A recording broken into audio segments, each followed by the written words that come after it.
My name is Gabby. I'm a product marketer on the team. I'm super excited. I'm here with Barrett, and we are going to share some of the features we've shipped this year and what we've got coming next. Hey, everyone. I'm here. Barrett's here. Cool. Okay, so we will share at a high level what the company is focused on and why, and you'll be able to see how a lot of like the features that we're working on really fit toward our company focus areas. So as we get started, I'd love to hear how many of you are not in Seattle today. Drop your location in the chat if you're not. I see Washington, D.C., I see San Francisco. I saw San Diego a little bit, New York, Argentina. All that to say, you've probably heard this a million times already this year, but we are in unprecedented times. Last year, we were planning to be with you all in person. I remember us starting to plan and we were planning on traveling all over the world. But the silver lining is that we have the internet, right? It's how all of you who are not in Seattle, okay, wow, so many more people, Oregon, Colorado, Atlanta, Vancouver, Israel, Berlin. Okay, we're way beyond Seattle right now, right? But the internet, man, it's how we are staying in touch. It's how we're staying informed. It's how we're all keeping our businesses afloat. So, in times like these, building for the web is just more important than ever. All of you who are building for the web, I would argue you're essential workers today. But for every 400 people that use the web today, only one person of those 400 can actually build for it. Imagine a world where every person who uses the web also has the power to create for it. At Webflow, that's our vision for the future. Awesome. Thanks, Gabby. Yeah, now kind of diving in more concretely to how we kind of take that larger mission, that larger kind of driving force of Webflow, and how do we distill that into how we think about evolving our product. And so today we're going to talk about kind of how these kinds of three kind of main themes or kind of focus areas, how those are kind of influencing what we're building and what we've built recently, and also kind of what we have coming in those realms. So to briefly kind of touch on what those three are right now, we kind of have the idea of create. How can we help people create? How can we push the frontiers of visual development forward? Continuing to innovate on our core product, and then we have kind of scale. How can we balance with create? The ability to we're thinking about making visual development more advanced and really kind of, helping people get up and running with the product. Scale is where we think about how we can help our customers grow with Webflow, or, for larger companies that are joining Webflow only recently, we want to make sure that Webflow can meet their needs as well. And so that's kind of the scale bucket. And kind of finally, we have the connect umbrella. And so this is really about how can we help customers connect with one another and also with other businesses, right? So whether you're an expert, a kind of Webflow user, and you're looking for a way to kind of scale your business and connect with businesses that need your help, or if you're a business and you're looking for help from a Webflow professional, or if you're a Webflow customer just looking to connect with like-minded users, we'll touch on all those together. And so, yeah, we'll just jump into each of these individually. For the first bucket, create, like I said, this is all about things we want to do to kind of push the frontiers of visual development forward. So we'll kind of go through each of these pieces individually, and then we'll look at some of the projects that we have coming up. So first, earlier in this year, we launched larger breakpoints. So for those of you who've been around Webflow for a while, you might have been really excited to see this come out. And so we were really happy to make a lot of progress for customers and allow you to create unique kind of styles and rules for how your website should look on those larger devices and larger screens. So we're really happy to make that progress for customers. Building on that, we have something that we call pre-built layouts.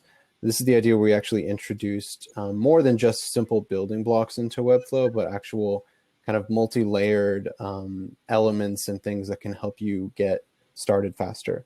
So, whether you're a new customer who's just gotten onto Webflow, pre-built layouts offer you a way to get up and running more quickly. And then also, if you're kind of been using Webflow for years, these could be a helpful starting block. And one great thing about all of these elements, all these pre-built layouts, is we built them to be completely accessible for screen readers and keyboard navigation. So these could be a really great way to kind of fold that into the designs you're already building. Next one, this one's Gaby. Yeah, so we launched nested collections earlier this year, which was super well received and definitely a highly requested feature. As you know, or as maybe some of you don't know, but each Webflow collection is basically a simple database, and you can link that to another collection or multiple collections. So you now have the power to better display those relationships within your designs by nesting a child collection into a parent collection. For those of you who are interested in really compelling things that you can do with the CMS, I am hosting a breakout session later where I'm sharing some really awesome customer stories. People are really pushing the limits of what the CMS can do and growing their businesses by using it. And so definitely join me later. Next, we also introduced the OR filtering this year. So as an example, if you had an e-commerce store selling shirts or jackets, like in the example shown here, you could create a simple feed of tops that includes shirts or jackets. While that may sound, fairly simple, the takeaway here is that now you have a lot more control to optimize the browsing experiences for your site visitors. And this is on top of everything else you could already do with dynamic filtering. Awesome. One other thing you might have noticed if you in the kind of core product is in our asset manager, we actually added the ability to bulk select and delete assets. This was hopefully a nice quality of life improvement for and one exciting thing we have coming still for that is folder support. So be able to actually organize your assets in individual folders. So keep an eye out for that as well coming soon. Shifting gears now into what we have ahead, Gaby will get us started with a little bit of information about user systems.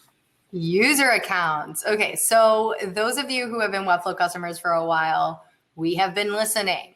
User login and membership functionality has more than 6,000 votes on our wish list.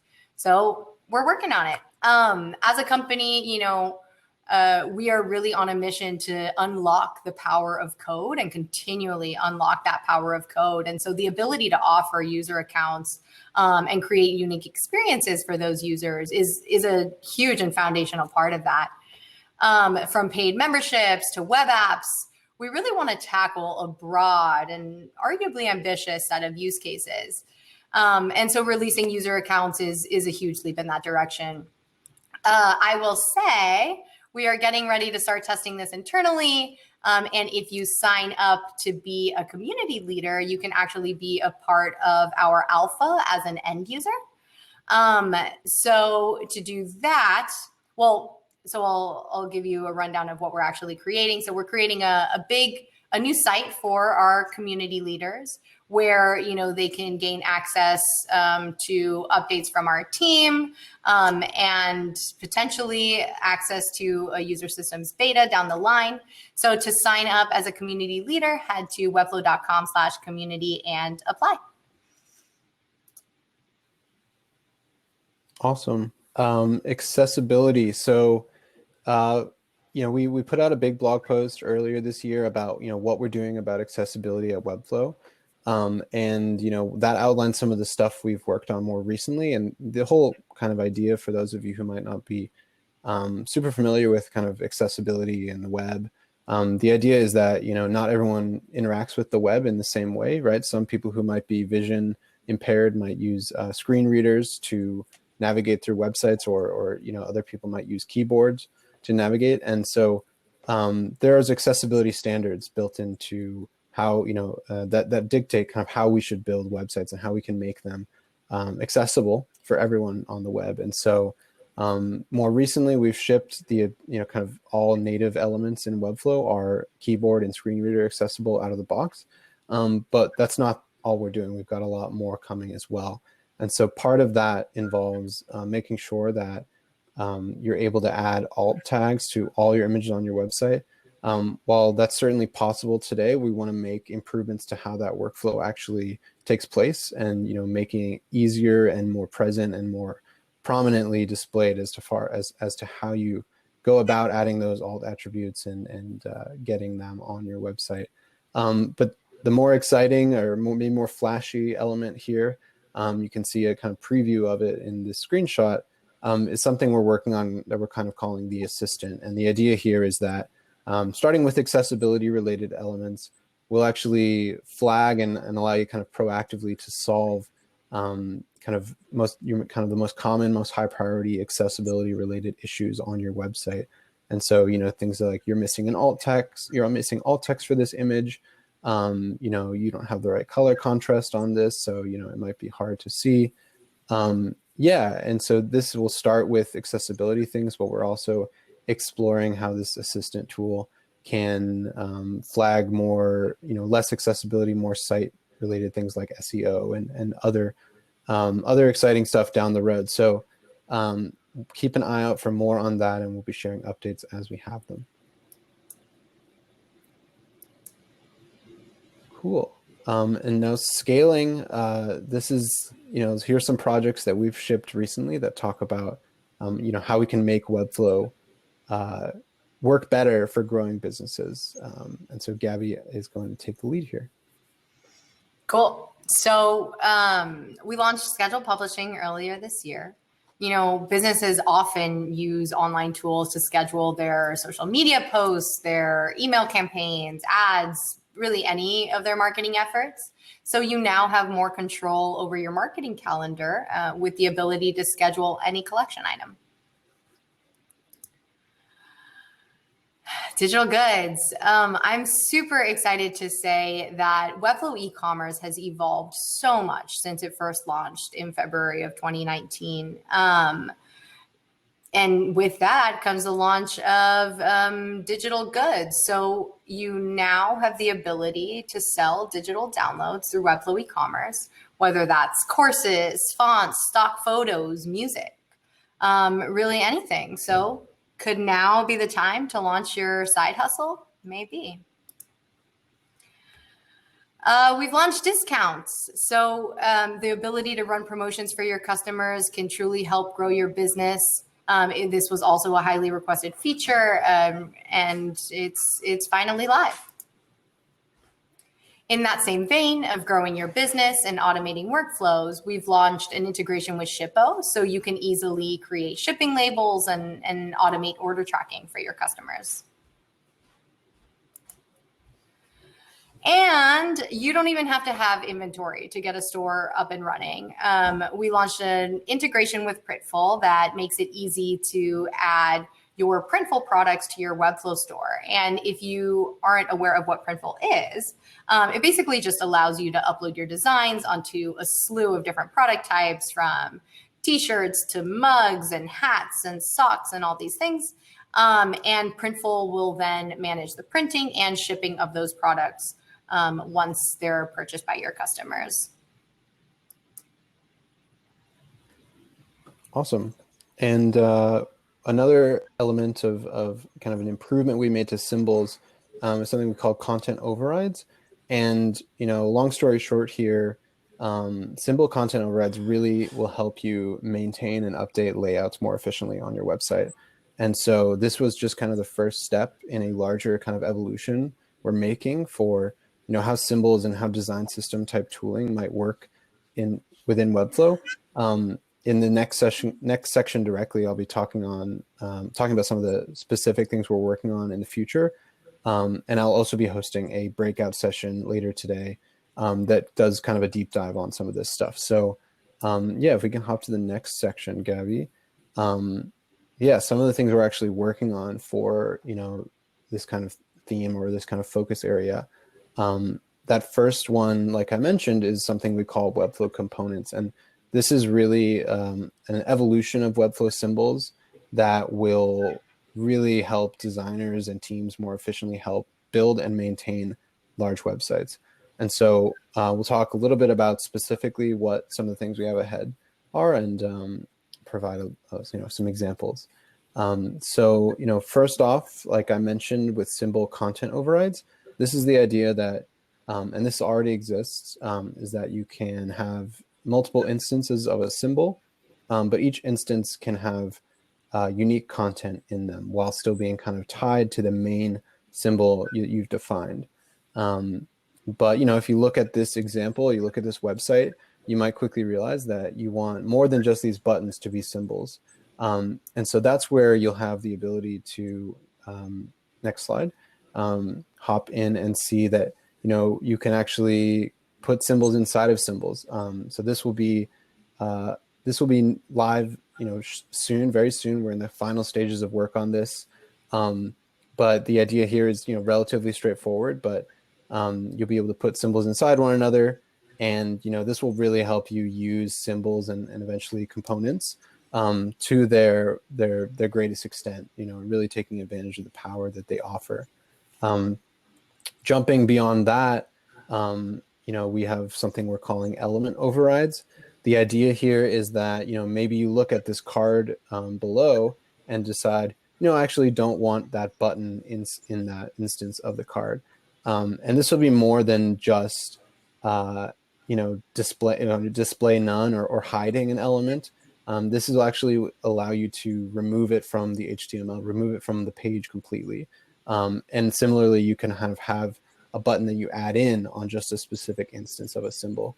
And this can really help if you have maybe, think about a hero kind of component, and, you've got that hero component across, 20, 30 pages on your website.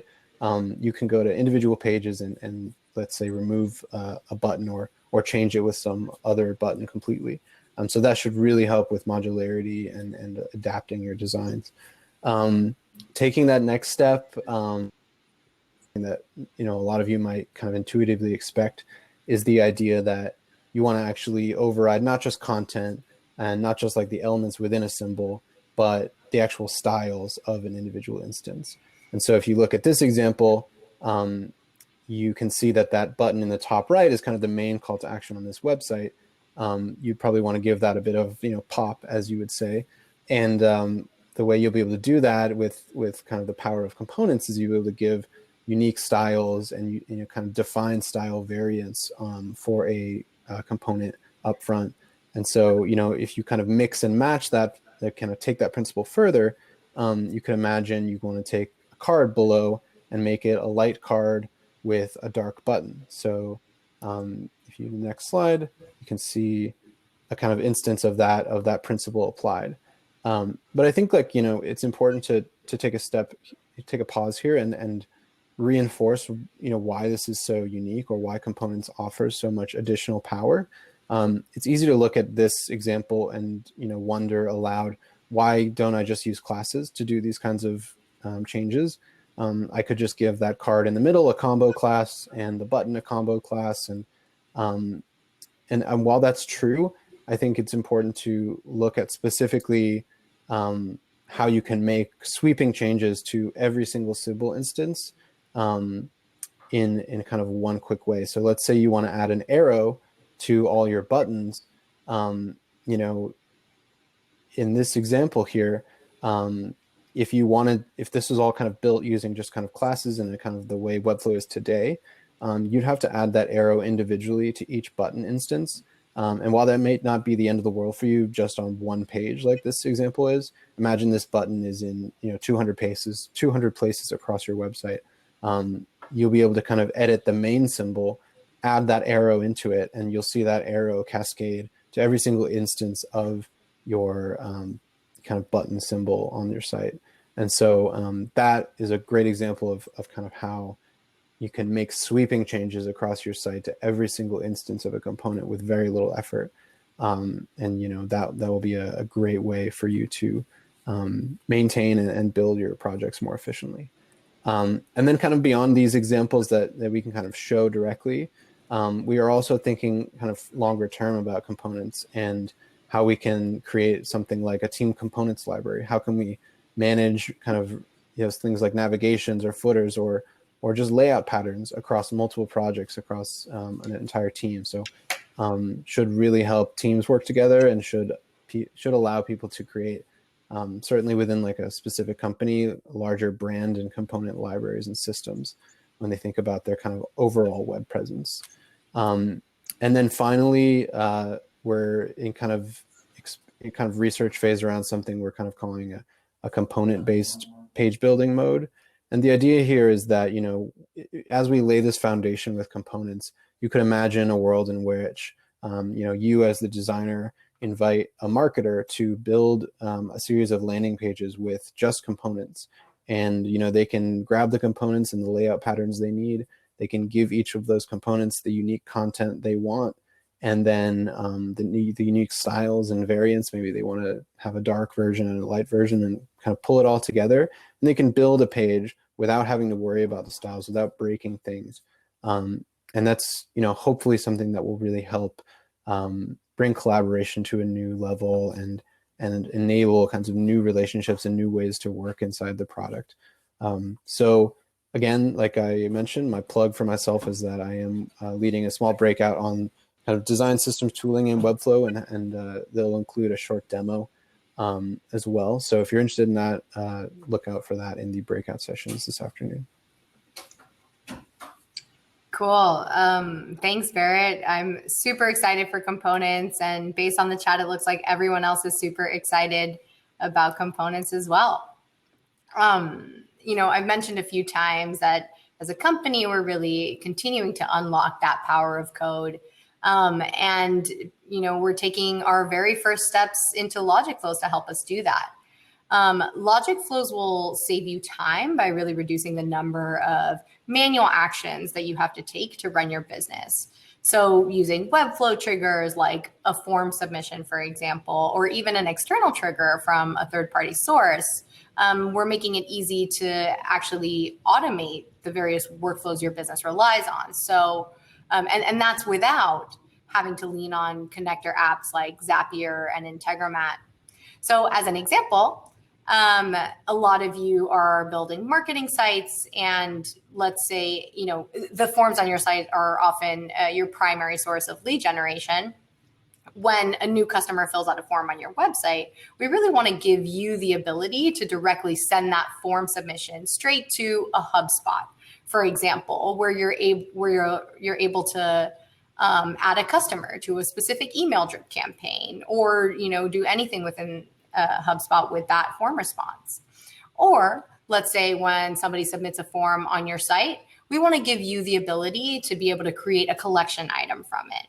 So at the moment, this is in very early stages within the Webflow team, but we're exploring the best flows and really learning from all of you as we move down this path toward automation.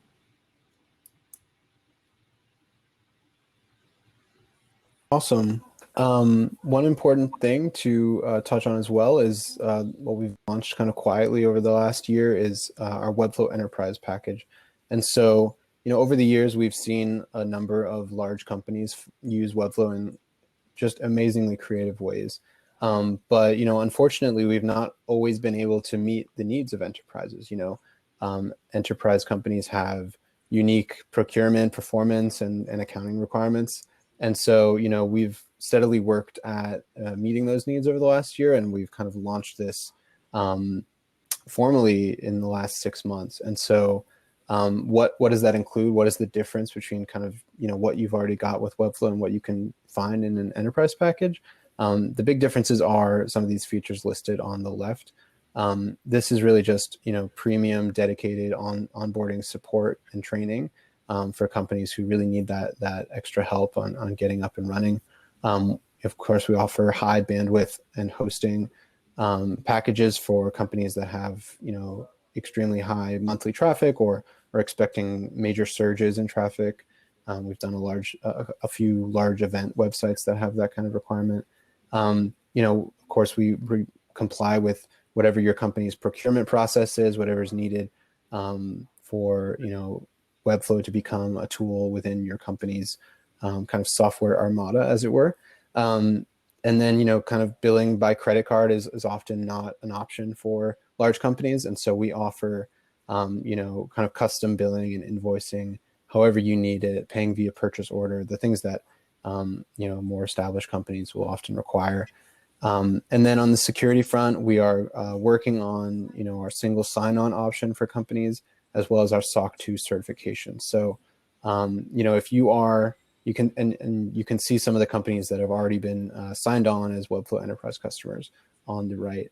And so, if you are an agency or a freelancer and you're working with a client that whose company has some of these requirements, or if you're representing a company today that kind of has these, you can kind of already anticipate if you wanted to bring Webflow in-house in a major way, you'd need to go through some accounting hurdles. We absolutely are here to help. We'd love to chat. Just go ahead and reach out to our team on webflow.com/enterprise. I do see a question in the chat about the procurement. Procurement is just a term used to describe how companies evaluate and approve new software that they'll be using. So, yep, hopefully that was helpful. Cool. Excited to share a little bit more about subscriptions. So as I mentioned before, e-commerce has grown a ton since we launched last year. Discounts, digital goods, a lot of key integrations to help you scale your business. And now we're really on a path to supporting the wide range of product types that you want to sell. One of those being subscription products with recurring billing. We're excited to support use cases like subscription boxes, coaching services, recurring donations, and of course, ultimately paid content sites. Awesome. And then another thing to touch on is that, we know that for larger companies, it's more that they need. It's also, how work gets done and how people work together on the platform. And so we just wanted to let everyone know that we are looking into some of the areas on the right where, we want to improve the way people work together with the editors. So how can you more effectively and more reliably work with collaborators and people who are working on content? With roles and permissions, we want to explore, how we can create better guardrails and kind of safeguards within a Webflow account to define who's able to do what and allow companies to kind of create some of those roles that will make collaborations more smooth. Collaboration inside the designer, we know that a long-standing request is the ability for people to work together inside the designer. There's a lot of different ways we can approach that, and we're still exploring what makes the most sense. So certainly can't provide any timeline, as I see being requested in the chat, but know that we are working on some of these things and we're exploring how we can make these a reality. And then finally, commenting and feedback. How can we actually take the process of working together and getting feedback on a Webflow website? How can we actually bring that directly into the product? So we'll have more specifics on some of these projects as they kind of come, and we'd love to share a post with more details. But for now, we figured, in this event, it'd be a great opportunity to let everyone know that we are doing some really exciting work on this front.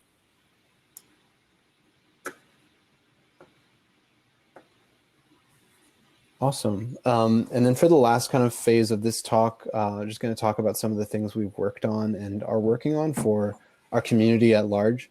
And so first, we'll start with kind of Webflow Experts. Webflow Experts is a kind of directory of freelancers and agencies that are kind of approved by Webflow. Yeah, you can go to the next slide. Yep. And so we've recently kind of been reinvesting in our experts program and kind of working and folding it into a larger partner program that we're aiming to launch. And so, if you are a company looking for expert help, you can head to experts.webflow.com. And if you are a freelancer or someone who's really experienced with Webflow and you're interested in kind of becoming a part of the partner program, go ahead and check out the link below, and you can apply to be a partner. So we'll be sharing more details around this program in the future, but for now, that's kind of the best place to go. And for our actual Webflow community, our online community, obviously, you are all to a certain degree a bit plugged in because you're here today with us.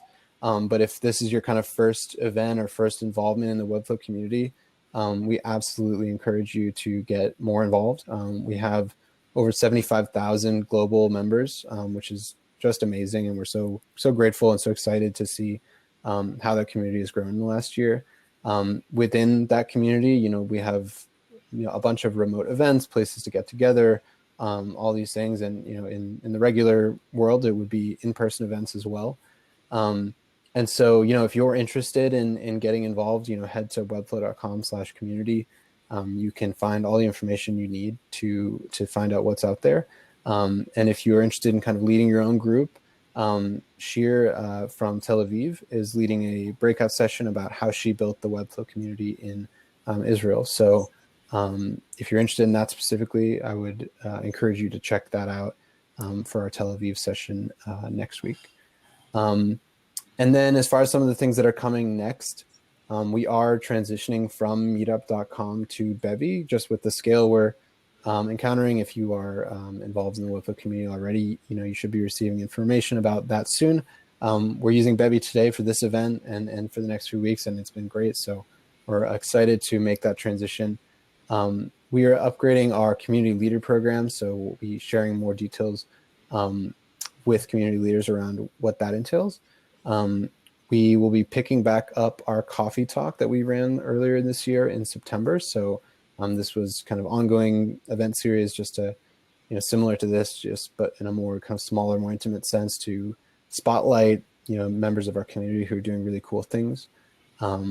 No Code Conf 2021, we were excited to put on a full No Code Conf again this fall. But obviously, the world has been a complicated place to run in-person events recently. So we are in the process of kind of planning what next year's event will look like. And so keep an eye out for details on that front, and should be a lot of fun. And then, finally, our Global Maker Day. This is going to be kind of the capstone to this world tour. On September 3rd, we'll be doing a kind of 24-hour design-a-thon where you'll be able to kind of share things you work on, and there'll be a lot of activity on social, and we'll find ways to actually bring people together during the day of the event. And so, if you're interested, and we'd love to have you involved, go ahead and check out webflow.com/world tour. And then finally, just as far as staying in the loop goes, if you're interested in what we're working on as a product team, we do quarterly updates on our blog where we talk about what we've shipped and what we've got up ahead, very similar to what we did today. So I would absolutely encourage you to look out for those at the end of each quarter. And then, webflow.com/updates, you can see a running log of all the kind of recent updates and changes we made to the product. And then for the community side of things, like I mentioned, webflow.com/community has a ton of information about how to get more involved and what's out there.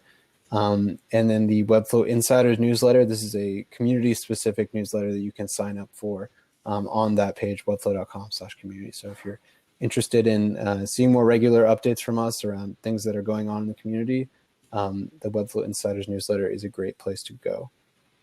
So that is my bit. Gabby, did you have any last notes to share, or are we kind of ducking out for Katie now? I think we're ducking out for Katie, but I just wanted to say bye, everybody. Thank you for joining. We're doing the same product talk a few times around the world, but definitely join the CMS session later or Barrett's component session. Unfortunately, they're at the same time, but I am giving it like 4 different times throughout the next couple of weeks. So cool. Awesome. Thank you all. Thanks, everybody.